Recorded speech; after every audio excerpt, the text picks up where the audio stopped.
সেরে মানুষ বেশি হলে, হ্যাঁ মানুষ বেশি হলে খাইয়েও মজা, সেহেরি হোক আর ইফতারি হোক। ইফতারিতে অনেক মানুষ হলে সেটার মজা এসছে এমন একটা মানুষ।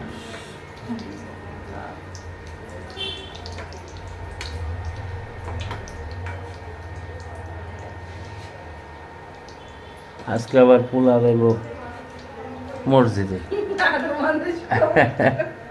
পোলা যাবে মসজিদে ইফতারি করতে, পোলার বলে দাওয়াত।